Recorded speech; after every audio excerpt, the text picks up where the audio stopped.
All right, let's head now to Abuja. Well, there's so much going on as a result of this, and even more.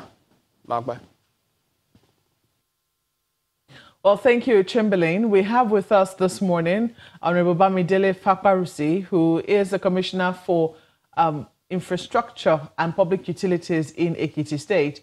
And we're talking about the economy, especially now when you look at some of the reactions that have trailed, the killings in South Africa. Many Nigerians taking to the streets. People are saying that some of these reactions are not necessarily really retaliation to what is happening, but an excuse for people to just, go out on the streets and be angry because they're angry already about a number of things, part of which is unemployment. So the question is, what are states doing to ensure that people are gainfully employed, especially when unemployment is right above 20% here in Nigeria? So let me ask you what you're doing in your state. What are the, first and foremost, perhaps what is unemployment figures look like in your state, and what are the solutions that you're currently bringing on board to try and tackle them? Yeah, well, good morning. Good morning. Thank you for bringing me up here to discuss this very important national discourse, because unemployment as an issue is an issue that is that should be on the top gear in country. I mean, taking cognizance of what is happening at the present in South Africa. Ekiti State, we are like every other state, unemployment is high, and the government, you are aware, is also new, and we are taking that challenge head on by putting on necessary policies to address unemployment. And part of it is a focus of Mr. Governor, Dr. John Fayemi, to invest in infrastructure, to invest in knowledge economy, to invest in agriculture. I mean, that's the direction of government. Everything geared towards creating employment opportunities for our teeming youths. That's what we are doing next. Are you able to get a breakdown? Because yes, when the National Bureau of Statistics releases the figures, they release the figures for the country. 23% is what we're currently looking at. Yeah. Do you have figures, specific figures for unemployment figures figures in your state? Yes, I cannot be specific, but I'm sure the state will not be the highest state of unemployment because people are engaging in agricultural activities. But whatever figure it is still not acceptable to the government of the state. And the government is working to ensure that we have a single-digit unemployment figure. Well, you still have to have an idea of what, I'm not saying you, but what I'm saying is, in general, the state government must have an idea, because yes, we know that at the end of the day, it is an aggregate. Some states are doing better than some others. Yeah. And then when you also have that aggregate, you're able to say where it is that people are most unemployed. Is it in the area, those who are skilled, is it skilled manpower that is unemployed? Or is it those who are maybe just leaving school? Or is it people who have no education whatsoever? Because that would also determine the kind of jobs that you'll be looking to provide. Yes, thank you. Categorizing unemployment in Ekiti State can put it as that skilled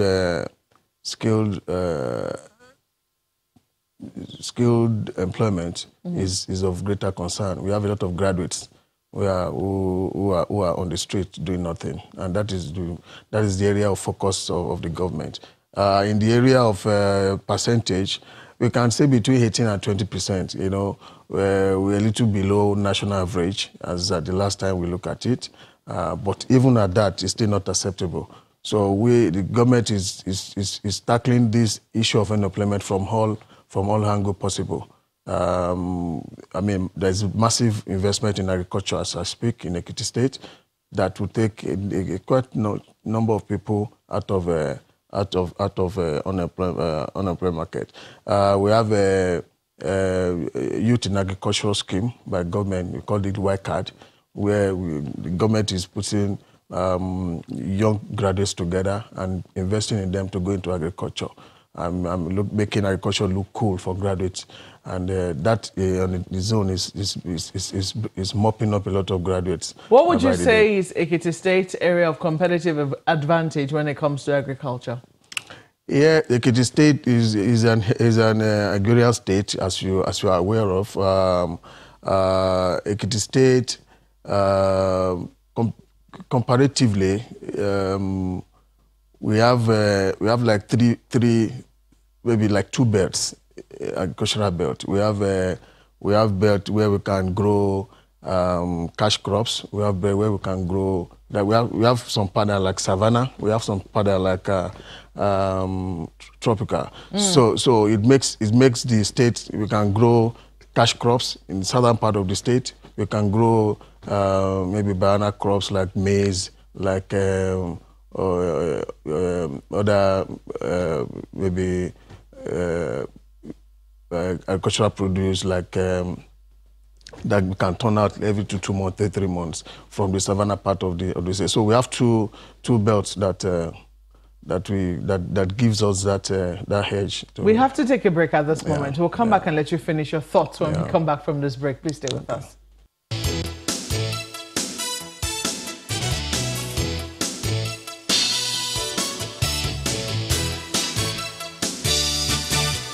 Yes, to have with us in the studio Honorable Bamidele Faparusi, who is the Commissioner for Infrastructure and Public Utilities in Ekiti State. And we're talking about the economy and how state governments can help create, well, solve unemployment and ensure that the economy experiences a boom, so to speak. Now, you were talking about the comparative advantage that Ekiti State has in agriculture. You say you have the savanna-like areas. You also have, the wet areas. So there seems to be like a range of crops which you can grow in both areas. Yes. But do you have any focus? I mean, considering where the federal government is looking at, especially with the CBN targeting specific areas, trying to ensure that people who are importing palm oil, for instance, are planting, are looking inwards to grow fields. That's palm seedlings, of course. And looking at all such areas, do you have areas that specifically you're targeting, especially with the country or with certain policies of the federal government targeting certain areas? Is there any one of them you're keen into? Yes, we are virtually keen to all the agricultural initiative of the federal government because, as I said, we can engage on all fronts. With the kind of vegetation that the state has. We are keen to the palm oil initiatives. We are keen to the cocoa initiatives. That is the southern part of Ekiti State. On the northern part of Ekiti State, we are keen to the rice initiatives. This year, the rice production in Ekiti State, let me tell you, jumped. I don't know. Even from my village, a lot of people are. I mean, they have. Truckload of rice getting out of the farms this year. From what I can get, it doesn't look like you've been able to put any figures on it as a state. Like, if you're actually making an impact on, on tackling that particular figure of unemployment, are you able to say this year we took so many number of people out of unemployment, or, the production of rice this year, help so many people out of unemployment, or help the economy, go up by so and so in the state? Yes, you should know it's a young government. We are not yet a year in office, and the last administration did not leave anything for this present administration to start with. We are starting like from the scratch. There was zero investment in agriculture in the past 4 years of the last administration. So, I mean, starting from the scratch, when other states are already moving on, is a difficult challenge for the government. And we are trying to do catch up now, because before now, the previous administration never aligned itself with federal government. So there was nothing to, so we cannot really take the leap we would have taken. What I heard your governor say in the video, before you come to what you're doing, is that within the first 100 days, you would have been able to take stock of where you are. I mean, for whatever reason, the people of Ekiti State voted your governor into office again. Yes. And he knew that he had the job of work to do. Yes. So he said he's doing it. You were going to take stock in 100 days and know where it was that you were. Yes. You already making, saying that rice production jumped a lot. You saw people from your village, bringing out truckloads of rice. Yes. The question I'm asking is, what impact did this have on the current state, on the problems that you met on the ground, for instance. If unemployment rate was at 20%, from what you already saw with the production of rice, how was it able to impact unemployment? Are you able to give us? Statistically, I won't be able to give you that figure because I'm not prepared to give that statistic, and there will not be any reason to be banishing on unconfirmed statistic here. What I know is that people, with the support the people of the state have received from this administration, their productivity has up. It's very evident in the state that the productivity has jumped up because there are a lot of initiative of the government, a lot of support in the area of seeding, in the area of engaging extension workers to help the farmers. So how do you know that? How do you know it has jumped up? How are you able to tell? Yes, because I'm a village man, and I also have a farm myself, and I can see people coming and asking that they have a lot of rice. Like now that they want to sell, they're not really getting much people to buy. And government is now working to link our farmers up. It's part of the program. You know, we cannot solve this problem, but the good thing is that there's a plan on ground that the government is working on to link the farmers with the buyers, you know, so that when they produce, they can have a ready market for their products. So government is doing that. Which government? Federal government or state government? State government. State government is doing that. It's part of the initiative of this government in the area of agriculture to set up that link, to make that link between farmers and the off-takers. We call them off-takers. It's part of what government is doing to encourage farmers to go to farm, knowing fully well that when they produce, they have a ready market for their products. So, but what I'm trying to say in essence is that starting from zero, I can tell you that we are getting to maybe 40, because the preparatory stage is always the difficult stage of any initiatives. And I can tell you we have gone past 40–50% of that preparatory stage. So hopefully by next year we have a agri zone, an area will be demarcated as agri zone, and I can have the figure over 500. Is it 2,000 hectares of land is being cleared for farming?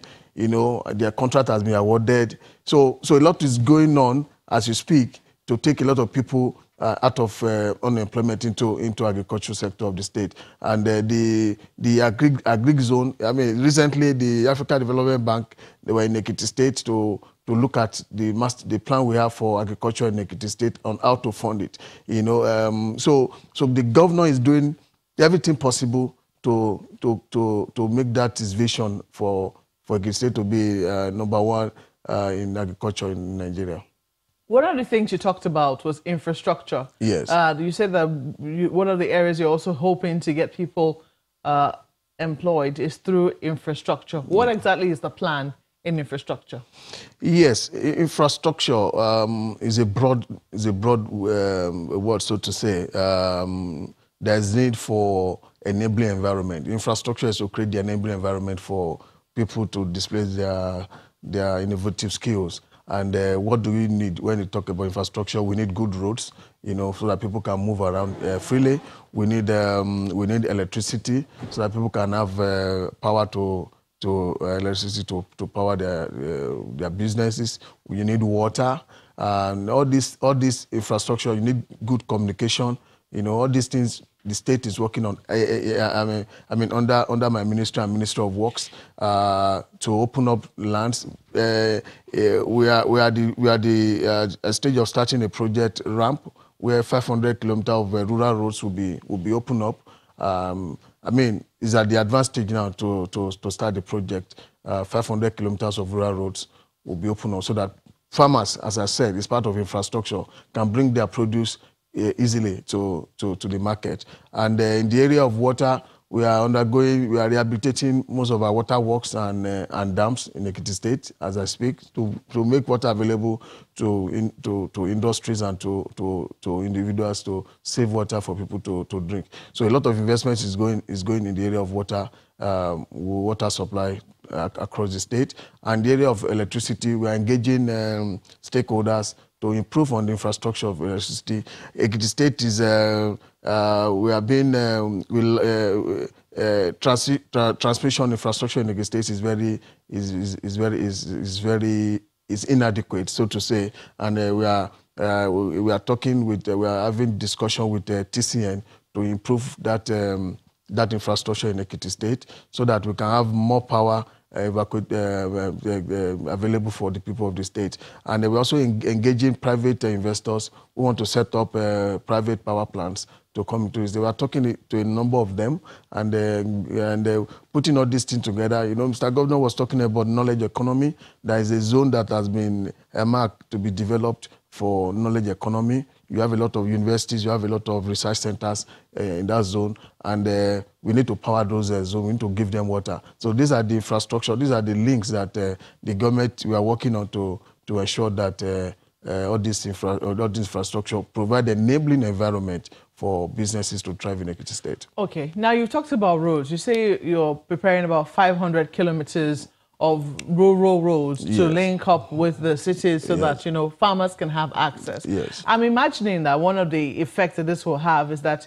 you know, there'll be more access from rural to urban centers. And that, of course, should have a ripple effect on what happens in the rural areas. But I also would imagine that what you're looking to do is that in the course of building the infrastructure, you would also be engaging the locals, right? The locals, which would give them employment. Yes, part of, let me just quickly before, sorry for cutting you off, part of the strategy Mr. Governor also deploys that on every infrastructure project, you know, you have a economic impact assessment on projects. Now we are having employment impact assessment. How will the project want to embark on? How many people will it take out of? So right now you've taken the question right out of my mouth. Yes. Do you have the employment impact assessment which you're talking about? Yes, exactly. What are the figures that you're looking at? Is my ministry, you know, infrastructure develop projects are, you know, we have Ministry of Agriculture, they have their figure, you have Ministry of Works, we have other ministries. So it's not just my ministry. So I don't have the figure. I don't have the figure as I speak, but it's part of the mandate of Mr. Governor, Dr. John Fayemi, that every project must come with employment impact assessment. But I cannot say now that, you know, you need to draw a table project by project. Yeah, but from your own ministry, how many people are you thinking? You know, how many people are you hoping you'll be able to take out with the kind of project that you intend to embark upon, and also some of the plans that you have with water and electricity? If you, I think it's a national TV. It may not be right to be banishing. To be just mentioning figures. I cannot say in specific the figure you are asking of me. But I know that the end result is to ensure that there are local contents on our projects. You get to my point. Aside for other you know, benefits that will come thereafter, but during the course of the project, there must be local contents, and I mean. So you're not able to give us any figures? I will not be able to give you figures. Isn't this a little then? I mean, because some people will just say, then what is different? Because what we've been hearing is that government in, government out, so we're going to tackle unemployment. We know that unemployment figures have been rising. You know that the unemployment figures in your state are high. I'm not. I know you're not the one on the economy. We have statistics. I'm not a statistician of the state. I totally get that. So anything, and as a commissioner, anything I say can be taken as government saying it. So I have to be careful. The kind of yes, but I mean, as a commissioner and one in charge of infrastructure, which is one of the pillars upon which reducing unemployment figures rest. Yes. One would have imagined that you would also be thinking in the area of how many people can we actually take out. Now, this is not to say how many people you have taken out, but how many people you project you will be able to take out with some of the jobs that you're hoping will come out of your ministry. Thousands. Thousands is means nothing, and you and I know that. You know, thousands. You know, if you want me to say, oh, my ministry is planning to take out 5,000 young people out of unemployment market. Yes, it may not be too far from the truth. I get my point. But what I'm trying to say in essence is that that is a projection that should come from the statistician of the state. But as a ministry, we are part of the government. That part of the mandate the governor gives to us is to do that. But like drawing out a table and say, okay, this is the figure. We can only make an estimate. Are you getting my point? What's your estimate?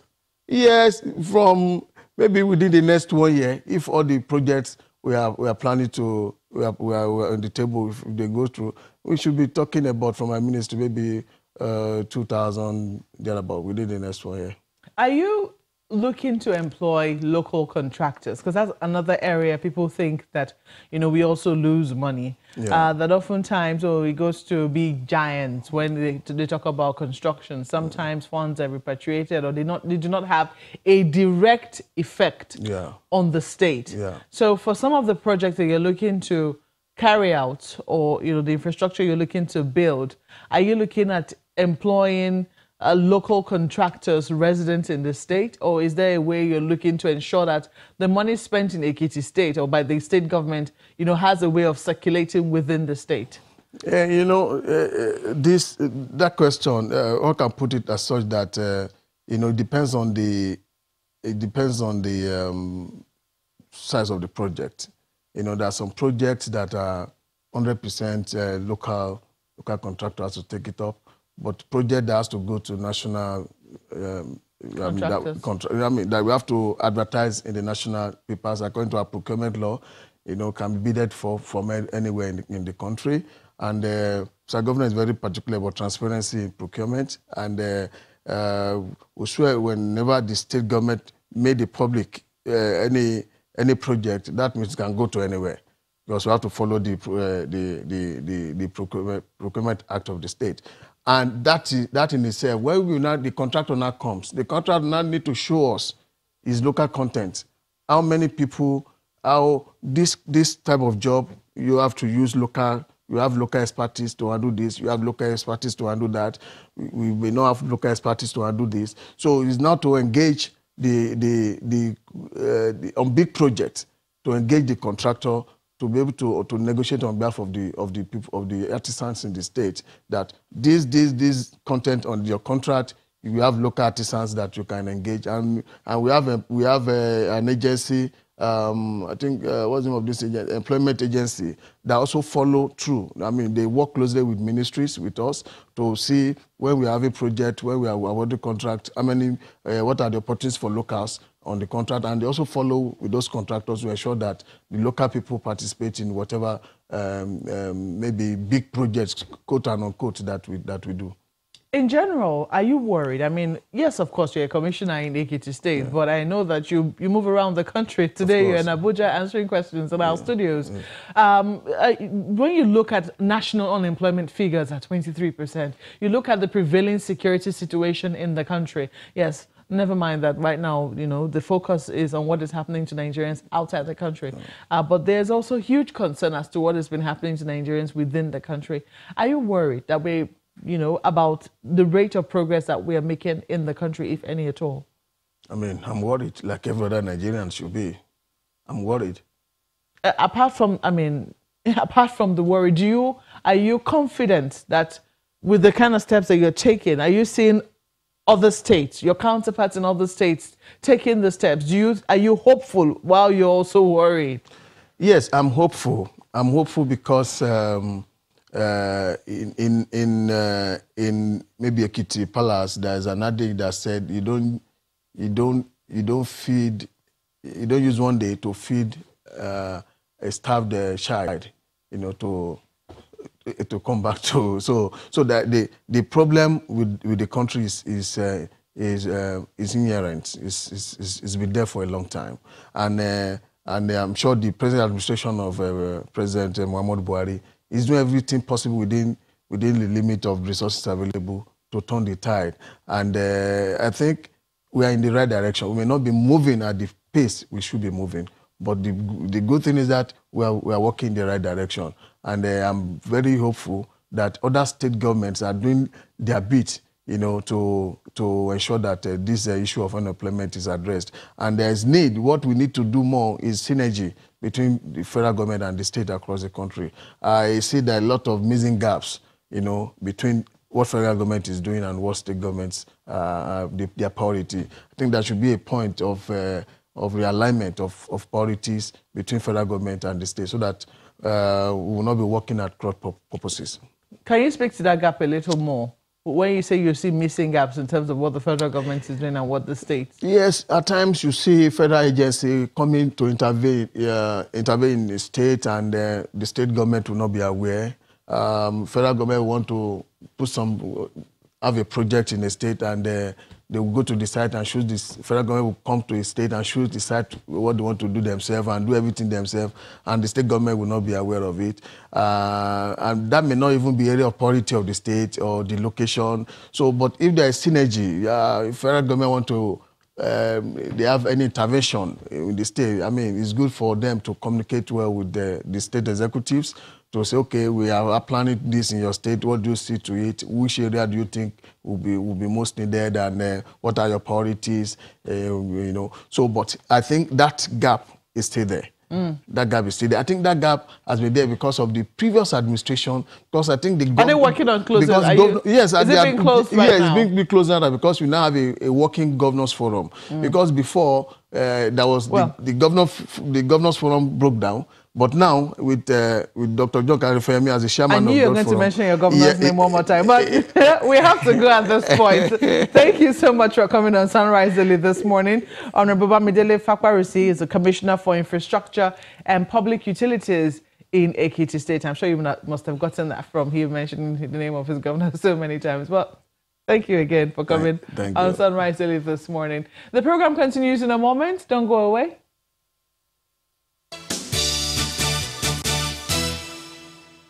Welcome back. Well, Nigerians that are caught in the web of the recent attacks on foreign nationals in South Africa can now return home at no expense at all. This is information coming from the Ministry of Foreign Affairs, which says it has secured assurances from the proprietor of Peace Airlines, Chief Alan Onyema, to volunteer an aircraft to bring affected Nigerians home from September 6th. Well, the spokesperson of the Ministry of Foreign Affairs did call on Nigerians living in that country who are willing to take advantage of the special offer. He says that if they are so interested, they can liaise with Nigeria's High Commissioner in Pretoria and the consulate in Johannesburg for further necessary arrangements. Well, speaking of action that has been taken, we also had the Minister of Foreign Affairs, Mr. Geoffrey Yima, while he was speaking to journalists after a meeting with President Muhammadu Buhari in Abuja. And he was emphatic that there is no caving in this time around. You remember that story about Nigeria drawing the red line?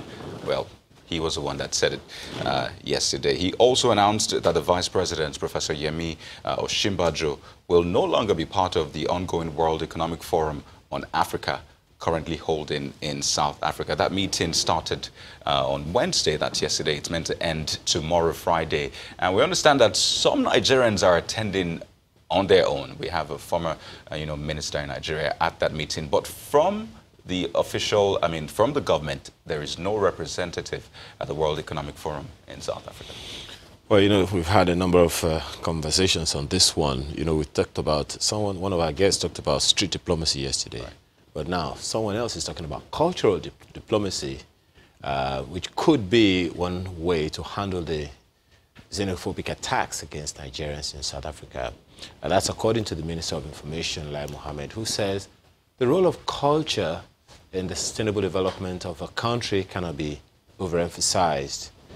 He shared his thoughts when he received the Director General of the National Council for Arts and Culture in his office in Abuja. All right, so there you go. We'll keep tabs on this matter and get you more as we do get them. That is the show today. Thank you for your thoughts, and thank you for watching as well. We'll see you tomorrow. I'm Chamberlain Uso. I'm Kayode Okikiolu. I'm Ayo Makinde. Have a good day. And I'm Maupe Ogun Yusuf. Thank you so much for your comments as well. The views and opinions expressed by guests on this program are those of the maker and do not reflect the views, opinions, and endorsement of Channels Television.